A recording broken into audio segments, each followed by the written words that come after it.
చిరంజీవి గారి సందేశం.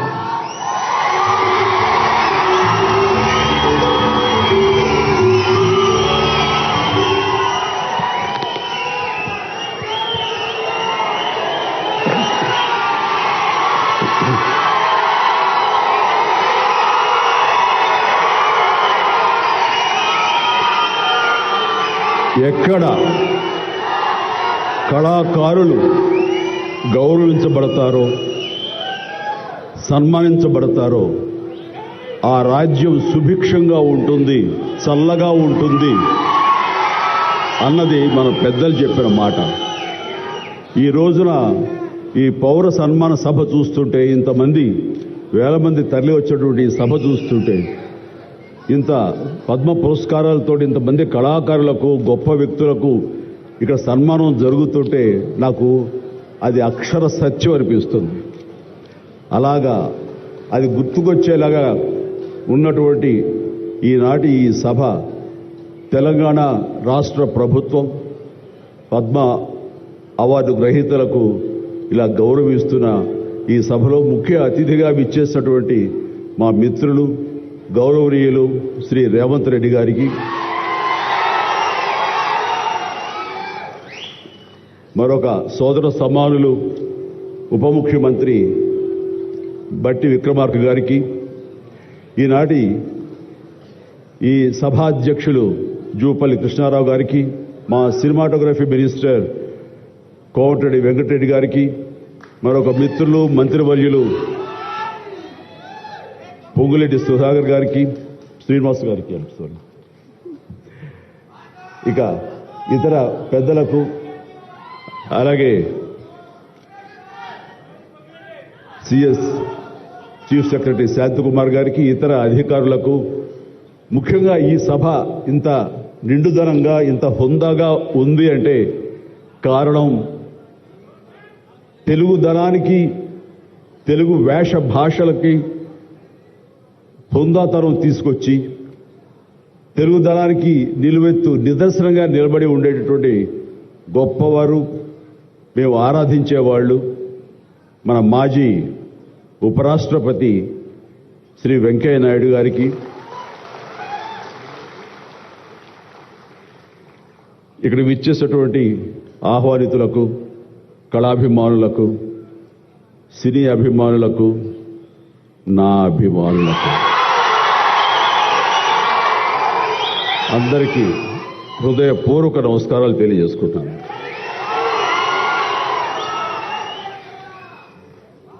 నాకు నిజంగా మా ఇంట్లో అడిగారు, పద్మ విభూషణ్ అవార్డు అనౌన్స్ చేయగానే చాలా ఆనందంగా, ఎంత ఆనందపడుతున్నారు ఏంటంటే, నిజంగా పద్మభూషణ్ అవార్డు వచ్చినప్పుడు నాకు ఉన్న ఆనందం అంతా ఇంత కాదు.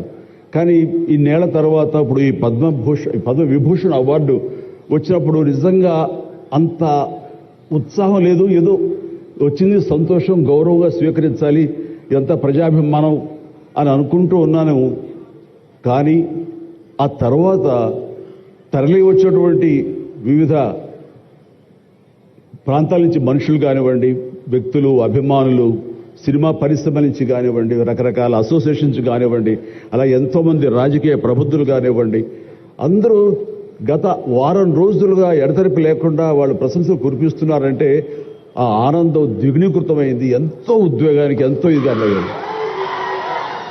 అవార్డు ఇవ్వని అభిమానం, అవార్డు ఇవ్వని ఉత్సాహం, ప్రోత్సాహం మీ కరతాళ ధ్వనుల ద్వారా, మీ ప్రశంసల ద్వారా ప్రతి ఒక్కళ్ళు మనసారా ఆశీర్వదిస్తుంటే, చాలు ఈ జన్మ, ఇది పూర్వజన్మ సుకృతం, ఎప్పుడో చేసుకున్న పుణ్యఫలం, మా అమ్మానాన్నలు వాళ్ళకి జన్మించేందుకు వాళ్ళు చేసిన పుణ్యఫలం నాకు ఈ విధంగా సంక్రమించిందంటూ నేను నిజంగా మనసు స్పందించి అలా భావిస్తాను. అదే మీ ముందు ఉంచుతున్నాను. ఇక నాకు తెలిసి ప్రప్రథమంగా అవార్డులు అనౌన్స్ చేసిన వెంటనే ఒక ప్రభుత్వం స్పందించి వారికి ఈ రకంగా సన్మానం చెయ్యాలి అనే భావం రావటం అన్నది బహుశా ఎప్పుడు జరగలేదు. ఇదే మొట్టమొదటిసారి జరిగింది. దానికి ప్రధానమైన కారణం యువకులు, డైనమిక్ లీడర్ మన ముఖ్యమంత్రి రేవంత్ రెడ్డి గారు, అలాగే వాళ్ళ సహచర మంత్రి వర్యులు వీళ్ళందరూ ఒక్కడిగా అనుకుని స్పందించిన మనసుతోటి మన వాళ్ళని మనం గౌరవించుకోకపోతే ఎలాగ గౌరవించుకోవాలంటూ అన్నది నిజంగా చెప్తాను. సభాముఖంగా వారికి నా హృదయపూర్వక ధన్యవాదాలు తెలియజేస్తాను. అంటే సన్మానాలకి ఇక్కడ నేనున్న కానీ మన వెంకయ్యనాయుడు గారు కానీ ఇతర పద్మ అవార్డీస్ కానీ ఎవరు కొత్త ఏం కాదు. వాళ్ళు రకరకాలుగా విధాలుగా వాళ్ళు సన్మానించబడుతూ ఉంటారు. కానీ సరిగ్గా ఇలాంటి సమయంలో ప్రభుత్వం ముందుకు రావడం అన్నది వారు ఈ కళాకారులకి కళలకి వారు ఇస్తున్న ప్రాముఖ్యతకి నిజంగా మనస్సు స్పందించి నేను నా అభినందనలు తెలియజేస్తున్నాను. ఇందులో భాగంగా నిన్న మొన్న ముఖ్యమంత్రి గారు అనౌన్స్ చేశారు, ఇక్కడ నంది అవార్డ్స్ అనేవి ఒకప్పుడు ఇస్తూ వచ్చాము. నంది అవార్డ్స్ అనేది తర్వాత అదేదో గత చరిత్రలాగా అయిపోయి మాకు అందరికీ చిన్న డిసప్పాయింట్మెంట్ ఉంది అంటే ఇరు రాష్ట్రాల్లో కూడా. అరే కళాకారులు ఇంత నెగ్లెక్ట్ చేస్తున్నారు, ఇంత నిర్లక్ష్యపరుస్తున్నారు, ఎందుకు ఉత్సాహపరచట్లేదు? అది పెద్ద గొప్ప విషయం కూడా కాదు అది. అండ్ అది ఇస్తే కనుక చాలామంది చాలా ఉత్సాహం ఉంటుంది, ఆ ప్రోత్సాహంతో మరింత ముందుకెళ్తారు.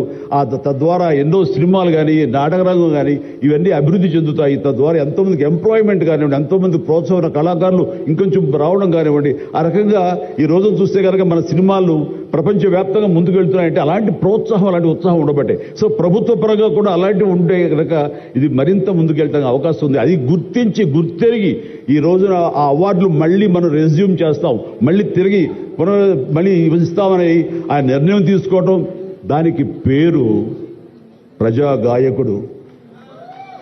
జీవితం అంతా కూడా రెవల్యూషనరీగా మార్పు తీసుకురావాలని ప్రయత్నించే నిరంతర శ్రామిక కళాకారుడు శ్రీ గద్దర్ గారు. గద్దర్ గారి పేరున అవార్డులు ఇవ్వటం అన్నది ఎంతో సముచితం, ఎంతో ఆనందం, ఎంతో ముదాహం.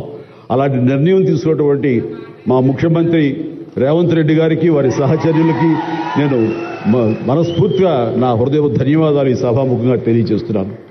అండ్ ఇక్కడ నాకు ఈ అవార్డు రావడం ఆనందం, కానీ ఆనందం మరింతగా ఉండటానికి కారణం మేము చిన్నప్పటి నుంచి ఎంతో అభిమానించి ఆయన చూసుకుని ఇన్స్పైర్ అయ్యాం. వారే స్టూడెంట్ లీడర్గా ఉండి జయాంధ్ర కోసం అప్పట్లో స్టీల్ ప్లాంట్ కోసంగా ప్రయత్నం చేసినటువంటి వెంకయ్య నాయుడు గారు. ఆయన వైజాగ్ కాలేజీలో యూనివర్సిటీలో ఆయన స్టూడెంట్గా ఉన్నప్పుడు ఆయన ఇచ్చిన పిలుపుకి ఎక్కడో నర్సాపురంలో ఉండే మేమందరం స్పందించి స్ట్రైక్ చేయడం అనేది జరిగింది. ఆ రోజు నుంచి కూడా మాకు ఒక లీడర్ లాగా, మా నాయకుడిలాగా ఆయన మేము భావిస్తూ వచ్చి నన్ను అలాగా మేము ఎదిగాం. ఆయన అప్పటి నుంచి అబ్జర్వ్ చేస్తూనే ఉన్నాను.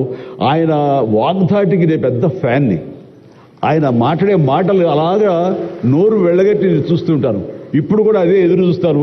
ఆయన ఎంత ఓపికగా మాట్లాడతారో తెలియదు, కానీ డెఫినెట్గా అలరిస్తారంటో ఎలాంటి సందేహం లేదు. సో ఆ రోజు నుంచి ఈ రోజు వరకు కూడాను ఆయన రాజకీయంగా ఒక హుందాతనంతో రియల్ స్టేట్స్మెన్ ఇన్ పాలిటిక్స్ అన్నది ఆయన నిర్మాణాత్మకంగా అలా ముందుకెళ్తూ ఈ రోజున అత్యున్నతమైన పొజిషన్ మాజీ ఉపరాష్ట్రపతిగా ఆయన నిర్వహించి తన బాధ్యతలు చేశారు. కానీ ఆయన ఎప్పుడూ మదనపడుతుంటారు. నాతో కూడా ఆయన షేర్ చేసుకున్నారు. రాజకీయాలు రాను ఇలాగా దుర్భాషలతోటి వ్యక్తిగత విమర్శలతోటి ఇలా దిగజారిపోతున్నాయి చిరంజీవి గారు. ఇది కాదు, ఇది ఆ హుందాతనం ఉండాలి. ఉండి కూడా ఎన్ని సాధించాం మేము.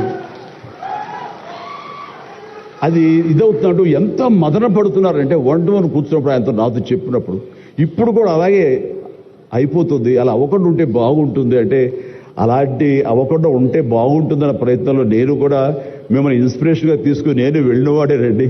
కానీ ఆ ధాటికి ఆ మాటలకి మాట పడటం మాట అనటం ఇది నా వల్ల కాదు, మీలాగనే.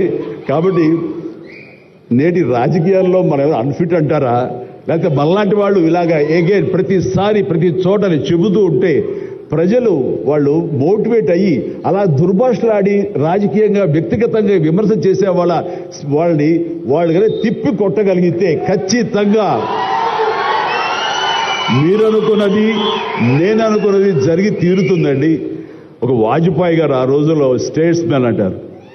ఆయనలాగా మళ్ళీ అంత హుందాతనం మళ్ళీ మనం ఈ రోజున మనం వెంకయ్యనాయుడు గారిలో చూస్తున్నాం. అయితే ఆయన రాజకీయంగా కొంచెం విశ్రమించారు కాబట్టి ఈ రోజున ప్రజలే ఆలోచించుకోవాలి. అలాగా నోరు జారే వాళ్ళని, దుర్భాషలాడుతూ వ్యక్తిగత విమర్శలు చేసే వాళ్ళని తిప్పికొట్టే విధంగా నిర్ణయించే శక్తి మీకే ఉన్నది, మీరే నిర్ణయించుకోవాలని చెప్తున్నారు. ఈ రోజున రకరకాల రంగాలకు సంబంధించినటువంటి గొప్ప గొప్ప వ్యక్తులు వాళ్ళు నాకు గుర్తింపు వస్తుందా రాదా అని కాదు, అది వాళ్ళ ఇంట్రెస్ట్ కొద్ది. ఈ రోజున ఇక్కడ ఒక్కొక్కడు శిల్పకళాకారులు ఉన్నారు, అలాగే కొన్ని art forms of village rural సంబంధించిన వాళ్ళు ఉన్నారు, సమయ గారు ఇట్లాగా అలాగే రకరకాల కవులు ఉన్నారు. వీళ్ళందరూ కూడాను ఆ పని చేసుకుంటూ వెళ్ళిపోయి అదే మా జీవితం, అదే మా ధ్యేయం అంటూ అలా ముందుకు వెళ్ళిపోయే దీంట్లో ఈ రోజున ప్రభుత్వాలు గుర్తించి వాళ్ళకి పద్మశ్రీ అవార్డులు ఇవ్వటం అన్నది, పద్మ అవార్డుతో గౌరవించుకోవడం అన్నది ఈ సందర్భంగా నేను వాళ్ళ గుర్తించినటువంటి భారత కేంద్ర ప్రభుత్వానికి నేను మనస్ఫూర్తిగా నా అభినందనలు తెలియజేస్తాను, నా సంతోషాన్ని వ్యక్తపరుస్తాను. దీనికి మరీ ముఖ్యంగా మన ప్రియతమ నరేంద్ర మోడీ గారు ప్రధానమంత్రి, ఆయన దీన్ని గుర్తించి అలాగా ఇవ్వడం జరిగింది. ఇక్కడ ఒక విషయం చెప్పొచ్చో చెప్పకూడదో తెలియదు, కానీ ఒక విషయం చెప్తాను. మధ్యాహ్నం నాకు అవార్డు మీకు ఇవ్వాలనుకుంటున్నాము, మీకు మీ కన్ఫర్మేషన్ కానీ మీ యొక్క ఆమోదం మాకు తెలియాలంటూ హోమ్ డిపార్ట్మెంట్ నుంచి ఫోన్ వచ్చినప్పుడు ఒక షాకు లోన్ అయ్యాను. అప్పటికి ముందు నుంచి స్పెక్యులేషన్స్ ఉన్నాయి, కానీ నాకు ఇవన్నీ కూడా వస్తాయి లేవో అనే దాని మీద ఎప్పుడో మీమాంస ఉండింది నాకు. వాళ్ళు చెప్పగానే సంతోషించాను. సో ఈవినింగ్ ఎన్నింటికి వస్తుందని వాళ్ళు 6-7 o'clock వస్తుంటే అప్పటి నుంచి అలా టీవీలు ముందు కూర్చున్నాను. సో కొంతసేపు చూసేసరికి రాలేదు వచ్చినాయి అని గబగబా నేను సర్దుకొని కూర్చుంటే ముందు పద్మశ్రీ అవార్డులు ఒక 34-36 వచ్చినాయి. ఆ తర్వాత నెక్స్ట్ మందే కదా అనుకుంటూ అందరూ శ్రద్ధగా రెండు పిల్లలు గొడవ చేయకుండా కూర్చోండి ఇష్యూగా నా పేరు వస్తుంది అంటే కూర్చాను. అరగంట అయింది రాలేదు, గంట అయింది రాలేదు, గంటన్నర అయింది. ఓరి బాబు ఏంటిది, ఏదైనా మళ్ళీ ఏమైనా మారుస్తారా, మనకి వచ్చే అవకాశం లేదని చిన్న మీమాంసలో ఉన్నారు. ఆ తర్వాత వచ్చిందనుకోండి, ఆ తర్వాత ఇదే డౌట్ నేను మన వెంకయ్యనాయుడు గారి ఇంటికి నేను వెళ్ళి ఆయన గౌరవంగా ఆయన సన్మానించుకున్నప్పుడు ఆయన ముందు చెబితే ఇదంతా కూడా నరేంద్ర మోడీ గారు ఒక ఆలోచన అండి. పద్మశ్రీ అవార్డులు చాలా బడుగు బలహీన వర్గాలకు సంబంధించినటువంటి చిన్న స్థాయి కళాకారులకు వచ్చింది. ఒకేసారి వెంకయ్యనాయుడు గారి పేరు, చిరంజీవి పేరు, పద్మ సుబ్రహ్మణ్య పేరు, వైజయంతిమాల బాలి పేరు వస్తే కనుక అది సుస్పష్ట, అది ప్రముఖంగా వేసేస్తారు. అలా వేసినప్పుడు వీళ్ళ గురించి ఎవరు చెప్పుకుంటారు? కాబట్టి వీళ్ళ గురించి చెప్పుకోవాలి అంటే గంటన్నర టైం మధ్యలో గ్యాప్ ఇవ్వండి. గంటన్నర వరకు వాళ్ళ గురించి చర్చ జరుగుతుంది. వాళ్ళు ఎవరు అంటారు, ఇక్కడ సమ్మయ్య ఎవరు, ఆచార్య గారు ఎవరు, ఇలా పేర్లని చెప్పుకుంటూ వాళ్ళ గురించి ఆలోచిస్తారు, చర్చించుకుంటారు. వాళ్ళకి గుర్తింపు వస్తుంది. అది రిజిస్టర్ అయిన తర్వాత దెన్ చిరంజీవి వెంకయ్యనాయుడు గారు డబ్బు ఇష్టం అన్నారు. అది నిజంగా గొప్ప ఆలోచన, గొప్ప ఇది. వారి గురించి తెలుసుకున్న తర్వాత నాకు నరేంద్ర మోడీ గారి మీద గౌరవం మరింత పెరిగింది ఆయన ఆలోచించి. సో ఇలాంటి సన్మానం జరగటం అన్నది నాకు నిజంగా అత్యంత గౌరవంగా భావిస్తాను. నా జన్మ సార్థకమైందని భావిస్తున్నాను. ఎన్నో కార్యక్రమాలు చేశాను. ఇది సినిమాల్లో రాణించిన కూడా సినిమాల్లో ఎంతో ప్రథమ స్థానంలో ఎన్నో సంవత్సరాలు దశాబ్దాలుగా ఉండటమే కాకుండా ఆర్టిస్ట్కి సామాజిక బాధ్యత, సామాజికటువంటి సేవ చెయ్యాలి. అది నేను అనుకోను కాదు, ఏమీ కాదు, నాకు అనిపించి నా అభిమానులు అందరూ కలిపి వాళ్ళు ఎంతసేపటికి సినిమా థియేటర్లకో, వాల్ పోస్టర్లకో, పాలాభిషేకాలకో, వీటి కొట్టుకోవడాలు, వీటికి ఉండేటటువంటి కల్చర్ని మనం మార్చాలి అనే ఉద్దేశంతో వీళ్ళందరూ శక్తివంతులు. ఇలాంటి శక్తిని అన్గైడెడ్ మిస్సైల్లా ఉండకుండా దీని అన్నింటి ఛానలైజ్ చేస్తే కనుక వీళ్ళ చేత సత్కార్యాలు మనం చేయించుకోవచ్చు అనే భావం నాకు లేట్ 90s వచ్చింది. అందులో భాగంగా ఆ రోజున బ్లడ్ దొరకక ఎంతోమంది మరణిస్తున్నారని తెలిసిన తర్వాత ఇంతమంది ప్రజానీకం ఉండి కేవలం బ్లడ్ అనేది హాస్పిటల్లోనో లేకపోతే ఫార్మస్యూటికల్స్లోనో దొరకదు మనకి. అది మనిషి ఇంకో మనిషికి ఇస్తేనే దొరుకుతుంది. అలాంటిది మనుషుల్లో ఇన్స్పైర్ చేయక వాళ్ళు స్పందింపచేసే విధాలుగా ఎవరు ముందుకు రాక జరుగుతుంది. కాబట్టి నేను ఎందుకు చేయకూడదు? నా అభిమానులు అనేవాళ్ళు ఎస్ ప్రాణం ఇస్తామంటారు. ప్రాణం వద్దు, రక్తం ఇవ్వండి అంటూ నేను 25 సంవత్సరాల క్రితం ఇక్కడ బ్లడ్ బ్యాంక్ పెట్టిన తర్వాత ఈ ఉత్సాహం ఏమైనా పొంగులాగా ఉండి తర్వాత చల్లబడిపోతుందా అని అనుకున్నాను, కానీ లేదు, ఒక జీవనదిలాగా సాగుతూనే ఉంది.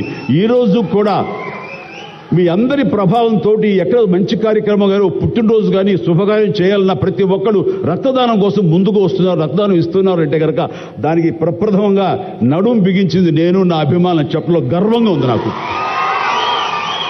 ఈ రోజుకి.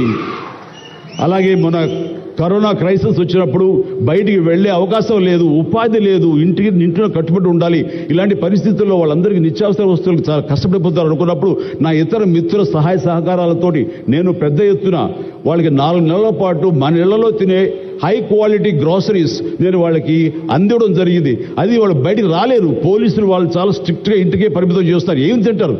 అప్పుడు నా అభిమానులు నేను ప్రోత్సహించి వెళితే నా అభిమానులు ప్రతి ఇంటికి వెళ్ళి ఆ బ్యాగ్స్ ఇచ్చేవాళ్ళు. అది గొప్పగా నాకు ఎంతో సంతృప్తి ఇచ్చింది. అలాగే ఆక్సిజన్ దొరకని పరిస్థితుల్లో, ప్రభుత్వాలు కూడా చేయలేని పరిస్థితుల్లో, హాస్పిటల్స్ అన్ని కూడా చేతులు తీసిన పరిస్థితుల్లో నేను నా మిత్రుల సహకారంతో, నేను స్వయంగా నా అభిమానులతో వారం రోజుల్లో 32 ప్లేసెస్లో ఈరోజు ఆక్సిజన్ అందించడం జరిగింది. అలాగే కాన్సన్ట్రేటర్స్ ఇవ్వడం జరిగింది.